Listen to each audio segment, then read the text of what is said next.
అందరికీ నమస్కారం అండి. ఈరోజు అంటే ముందు బచ్చలమల్లి గురించి మాట్లాడే ముందు ఇక్కడ ఈవెంట్ ఆర్గనైజ్ చేసిన శ్రేయస్ మీడియా వాళ్ళకి, అలాగే అక్కడికి వచ్చిన క్రౌడ్కి, ప్రెస్ వారికి, అక్కడ ఉన్న పోలీస్ వారికి అందరికీ పేరు పేరున థ్యాంక్ యూ చెప్పుకుంటున్నాను. మీ ఎంతో కష్టపడి సినిమా తీసిన మీరందరే, మీడియా వాళ్ళే మీరందరూ తీసుకెళ్ళి ఈ సినిమాని బయటకి అంటే జనాలకి ఇంకా ఎక్కువ తెలియజేయాలి. సో మీరందరూ సపోర్ట్ చేస్తున్నందుకు థ్యాంక్ యూ. అండ్ అలాగే ట్రాక్టర్ పోటీలో విన్ అయిన చిన్నయ్య గారికి, అండ్ అలాగే మా మీద బచ్చలమల్లి టీం మీద విన్ అయిన ఇక్కడ లోకల్ టీం వాళ్ళకి ఇద్దరికి 50,000 క్యాష్ ప్రైజ్ ఇవ్వడం జరిగిందండి.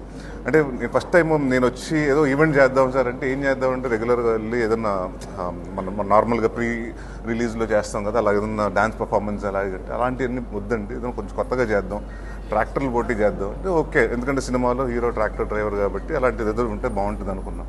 సడన్గా ఈయన వచ్చి చెప్పాడు, అంటే నేను దాదాపు 10 సంవత్సరాలు ఏముంటుందని క్రికెట్ ఆడి ఈయన వచ్చి క్రికెట్ ఆడమన్నాడు ఇవాళ. సో నా భయం ఏంటంటే ఫస్ట్ బాల్ అవుట్ అయిపోతాను, లక్కీగా అవ్వలేదు, లాస్ట్ ఓవర్ వరకు ఉన్నాను. అండ్ 27 రన్స్ ఓకే, పాప బౌలింగ్ కొంచెం ఈజీగా వేసారులేండి మన కోసం. బట్ అంటే వాళ్ళందరూ ప్రొఫెషనల్ ప్లేయర్స్, మేము కాదు. సో థ్యాంక్ యూ అండి ఆల్ ద వచ్చిన చైతన్య గారు, ఆ టీం అందరికీ పేరు పేరున థ్యాంక్ యూ ప్రతి ఒక్కరికి. ఫర్ అంటే ఒక మంచి మ్యాచ్, ఒక చిన్న అంటే రెగ్యులర్గా కాకుండా కొంచెం కొత్తగా చేయడం జరిగింది.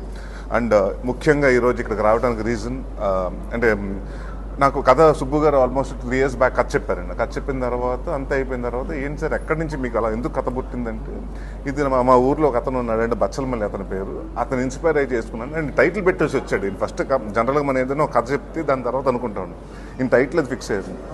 అవునా అండి అనుకున్నాం. దాని తర్వాత ప్రాసెస్లో ఎక్కడ అనుకుంటున్నారండి అంటే తర్వాత రాజా గారు వచ్చారు, ఆయన కథ విన్నారు, నచ్చింది, అంతా అయిపోయిన తర్వాత షూటింగ్ స్టార్ట్ చేద్దాం అనుకుంటే ఎక్కడ పెడుతున్నారన్నారు అంటే అన్నవరం స్టే సార్, తునిలో షూటింగ్ సార్, తుని పరిసర ప్రాంతాలు అన్నవరం ఎన్ని దగ్గర, ఇక్కడ ఈ లొకేషన్లో చేద్దామండి.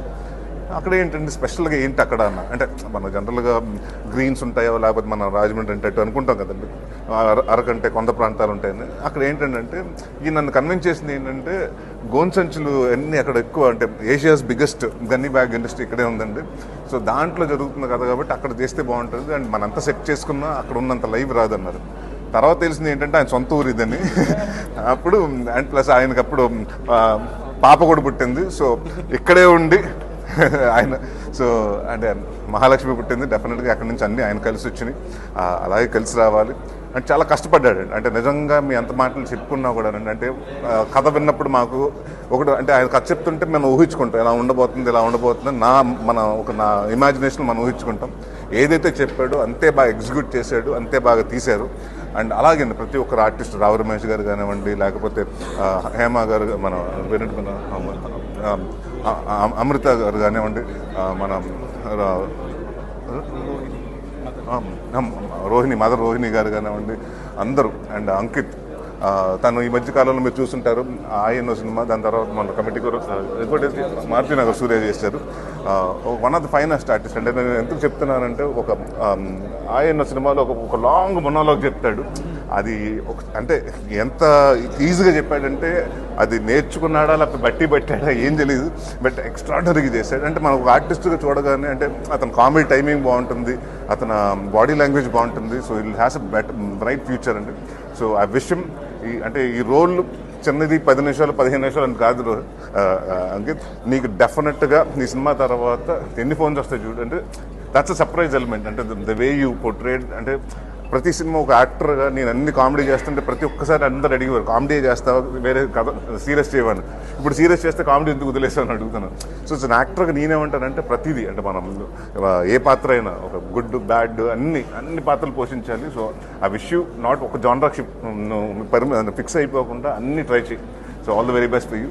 అండ్ నాకు చాలా రోజుల తర్వాత నా పర్సనల్ ఫేవరెట్ నా ఆల్బమ్స్లో ఏంటంటేనండి ప్రాణం సినిమా, నిండు నూరేళ్ల సావాసం అన్నది నాకు కెరియర్లో మంచి ఆల్బమ్ అనుకున్నాను.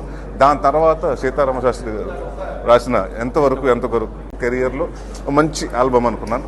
దాని తర్వాత సీతారామ శాస్త్రి గారు రాసిన ఎంతవరకు ఎందుకంటే ఆ సినిమాలో ఆ గాలి ఎంతవరకు అన్నది సినిమా మొత్తం మీరు చూస్తే ఆ సాంగ్లు మొత్తం గమ్యంగా చెప్పేస్తారు.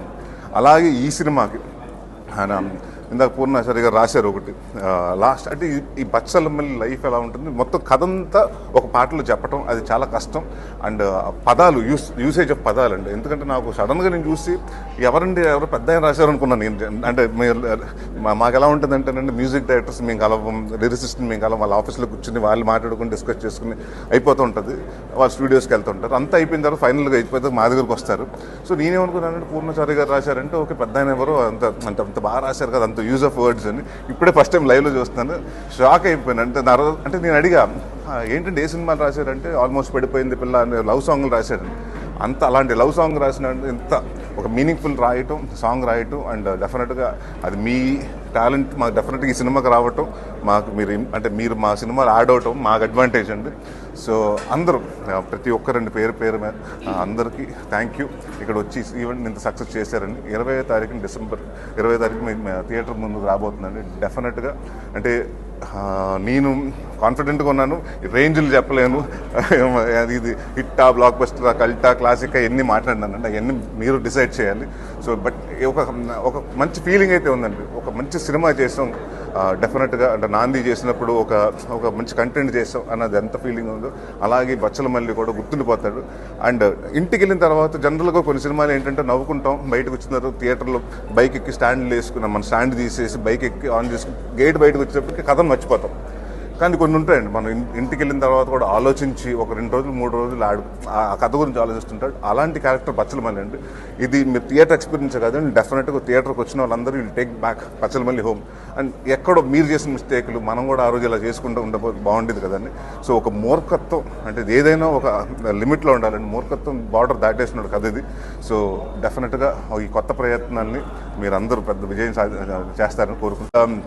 ఇంకోటి ఏంటంటే నాకు బాగా నచ్చింది ఏంటంటేనంటే సుబ్బు గారు ఈ కథలో చెప్పాలనుకున్నది, జనరల్గా మనం వస్తువుల్ని వాడుకోవాలి, మనుషుల్ని ప్రేమించాలి. కానీ ఇప్పుడు అందరూ వస్తువుల్ని ప్రేమిస్తున్నారు, మనుషుల్ని వాడుకుంటున్నారు.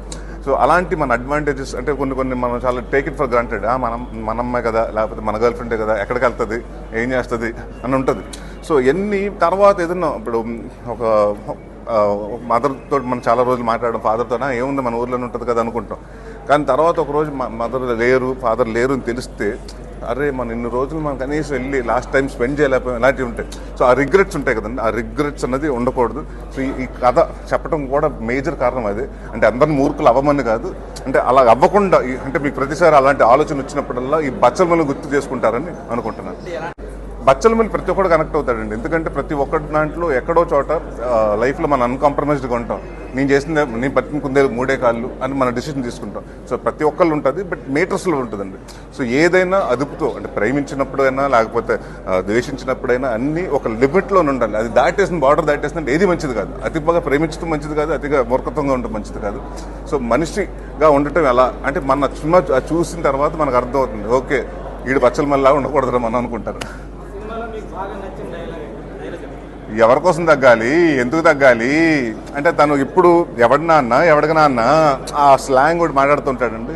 అండ్ ఇందాక మీరు అడిగినట్టు తునిలో చాలా బాగుందండి. ఎందుకంటే గన్నీ బ్యాగ్స్ ఇండస్ట్రీస్ అక్కడ చేయటం జరిగింది. దాని తర్వాత ఇక్కడే మొత్తం షూటింగ్ ఆల్మోస్ట్ అంతా ఈ 2 షెడ్యూల్ జరిగినాయండి, 2 ఇక్కడే చేసాం.